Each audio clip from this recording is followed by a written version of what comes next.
creature is looking at us. No. It has closed its eyes again. Julio, darken the room. The light is too strong. My master, let me take this hammer.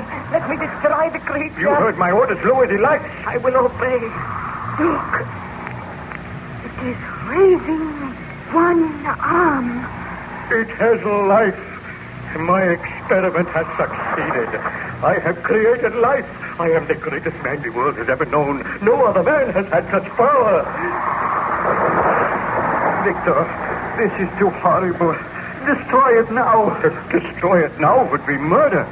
Although this creature is terrible to look upon, it is a man. It has life. It has feelings just as you and I. Can it speak? Not yet. It must learn to speak, just as we had to learn. That awful noise. What are you going to do, Victor? I was prepared for the success of this experiment. So there is a room all in readiness for my creation. Unlock the door of that room, Julio. I am afraid. Let me destroy this creature. Come, Julio. You helped me to create this man. It is not a man. It is a monster. It is moving. It is struggling into a sitting position. Have you unlocked the door of the room, Julio? I have, my master. Then help me. We will move the creature into its abode. We will lock it in there. It will be your charge until tomorrow, Julio. Remain here in the laboratory. Remain just outside the door. Do not enter the room yourself, and do not let anyone else enter. I will obey. Oh, this is my creation. A man which I made with my own hands. The creature seems to be able to focus its eyes now. It is looking straight at me. Oh, it looks awful. I shall train it myself. Come, take the other arm, Ernst. Let us help it to walk across the room. No, I cannot touch it. There is much I would do for you, Victor, but I cannot touch that monster. I feel that I am going mad. There is no need to be afraid. The creature is helpless. It can barely walk. You help me, Julio. Take the other arm. No, do not make me touch it. Do as I say. Look, I have taken one arm. Now, help it off the bench.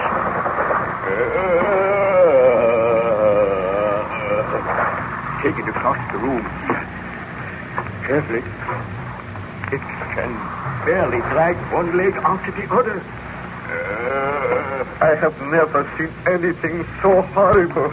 I admit I am disappointed in the appearance of my creation. It seems that in gaining life, the skin has become stretched tight, and the features have coarsened. Still, the creature has life, and that's the main thing. Now we will place it in this room. Careful, Julio. Now, help me get it off the bed. Its head is not big enough. The creature seems to have become taller and bigger. That is the extraordinary thing. Probably caused by the electricity. Leave it on the bed. Now come outside. I will lock the door. You take the key and keep it, Julio. I am glad the door is locked. I feel safer now. I feel a strange and almost overpowering sense of triumph. In my wildest dream, I had not hoped for success. And Victor? He has fainted. No. I felt strangely weak. Help me to get out of here. Let me go to my room. Baron Frankenstein, your story seems extraordinary. What became of the dreadful monster which you created? I felt weak and ill that night, and Elizabeth and Ernst helped me to my room. There, I fell into a deep and troubled slumber. I awakened in the morning to find both Ernst and Elizabeth standing by the side of my bed. As soon as I saw them... Ernst? Elizabeth, why, what are you doing here? We were worried about you. Oh, I remember now. My great experiment was a success. I must go to the laboratory at once. Victor, I beg you to destroy that creature. Just as you gave it life, so you can take that life away. I know that you will never be happy while the creature lives, and I know that I can never be happy. For the sake of the love you bear me, for the sake of the happiness which we desire, I beg you to destroy the creature. Elizabeth is right, Victor. Your experiment was not altogether a success. You hoped to make something beautiful, and the result has been a hideous monster. A monster which you cannot unleash upon the world, or it will be forever upon your conscience. Perhaps you are right. I know we are right. Please, Victor, if you love me, you will do what I ask. Well, I will dress at once, and then I will go over to the laboratory and make arrangements to do away with the monster. You shall come with me. I will not go. I will go with you, Victor. Good. Then if you wait for me downstairs, I will join you. It seems that you regretted your somewhat rash experiment, Baron Frankenstein. I did, Captain Wharton. And I feel happier when I had made up my mind to destroy my creation. I dressed hastily and went downstairs, where I found Ernst waiting for me. We walked across to the laboratory and entered the room, and then I called for Julio. Julio! Julio! It is strange that he does not answer. I ordered him not to leave here. Look, the door of the room where you put the creature. There is no door there. It is wrenched off its hinges. What could have happened? Look, there in the corner. What is it? Let me see. Why, it is the broken body of Julio. The broken body of Julio? Yes, look for yourself. Oh, this is horrible. Let me look in that room. Is there anyone there? Why, the room is empty. I am too late. The monster has escaped, and in so doing, he has murdered my servant. I have unleashed a horror upon the world. I can speak no more of the matter at present, Captain Wharton. The memory of that horror is still too vivid. I beg of you, let me rest now. I will let you rest, Baron Frankenstein. I feel that I have not the right to sleep. I should not rest, but I must regain my strength. Try and sleep now. I will send the ship's surgeon to you, and tomorrow I will come and speak with you again.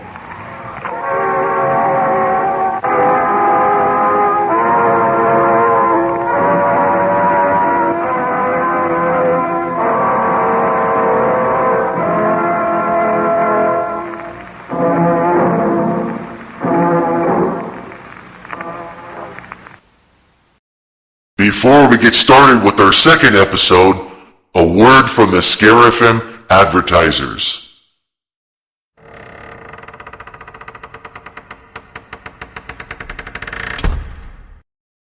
Hey, this is Daniel from the band Throne of Anguish, and I love Scare FM.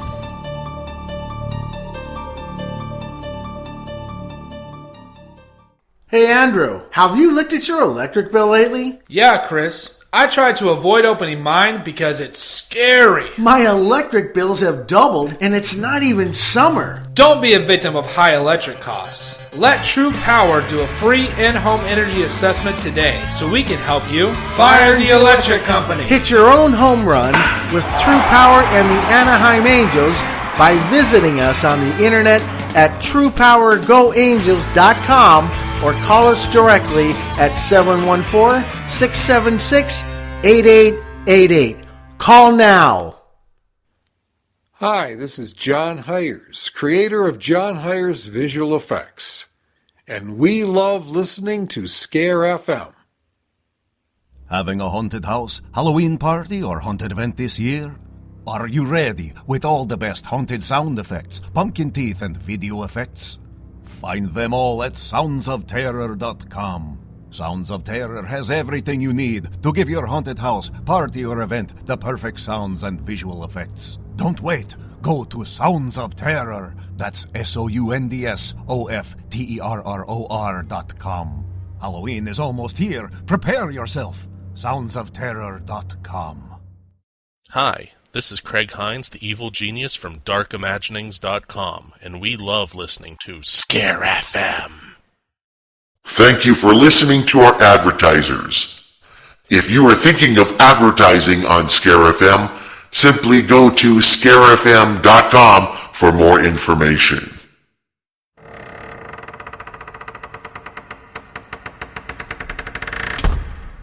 Now it's time to listen to episode 2.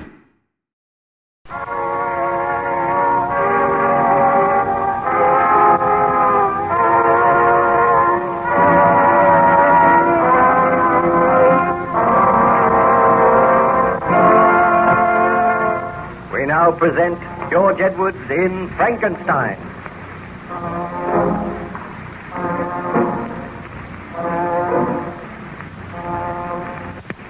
Baron Victor Frankenstein is relating his tragic story to Captain Wharton of the good ship Voyager.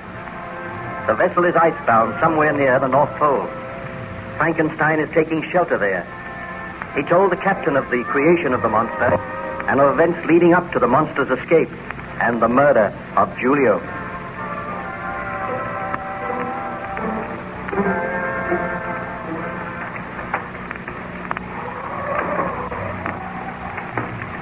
You look much better this morning, Baron Frankenstein. I trust you had a good night's sleep. I feel better, thank you, Captain. Tell me, what happened after you discovered the body of your servant Julio? I recall it quite clearly. My friend Ernst Clerval and myself were in the laboratory. We found that the door of the monster's room had been burst open, and there was the broken body of Julio lying upon the floor. We bent over the body and then Clerval. Do you realize, Victor, that you have unleashed a monster upon the world, a killer? Anybody's life may be in danger. We must make a search immediately. I will organize a search party. All the peasants on the estate can join in the search. I now realize the enormity of my crime. I will aid you, but I do not know what Elizabeth will say when she learns of this. What are the authorities going to say? How am I going to explain the broken body of Julio? You will have to tell the truth to the police. But they will not believe me. They think I am mad. Oh, you were mad to attempt this experiment. I am only sorry that it has succeeded. Elizabeth will be appalled when she hears this news. I will search for the monster, I promise you. But I do not think there is anything further to fear, Ernst. The monster will perish. I wish that this were only a dream, some horrible nightmare, and I could awaken to find it was not true. God, Julio's body proves the truth of what has happened. I know, but somehow my fear has vanished. I am going to seek my own happiness now. Oh, how can you talk like that when the monster is at large? The monster will be found. If not, he will perish. Let us go for the dream. Tell me, did the police succeed in finding the monster, Baron Frankenstein? They did not. The search went on for days, and still there was no trace of the monster. But my hopes were high. I felt sure that the creature had wandered away somewhere in the hills, and there perished from cold and starvation. There came a day when I had almost forgotten the monster, and my experiments, they seemed like some dim dream of the past. I sought out Elizabeth and asked her, Elizabeth, I feel sure that we will have no further fear of the strange creature for which I was responsible. I am asking you now, will you marry me and come away to England? Let us take a long journey together. But Victor, does your conscience allow you to live here? Are you sure that nothing further will be heard of this horrible creature? Oh, it is some months since the monster disappeared and nothing has been heard of it. It is safe for me to go now, Elizabeth. How long shall we be away? For at least 6 months. Then we shall return here and settle down in my home. Oh, please say that you will marry me as soon as possible, Elizabeth. There is only one request I have to make of you, Victor. What is it? My sister's child, William, needs a home. His mother is very ill. His father is dead. Can he come and live with us? Well, of course. I am very fond of William. We shall adopt him, and he shall be as our own child. Oh, you are very kind, Victor. Oh, I am just a man in love with a beautiful woman. Now, let us go and tell your father.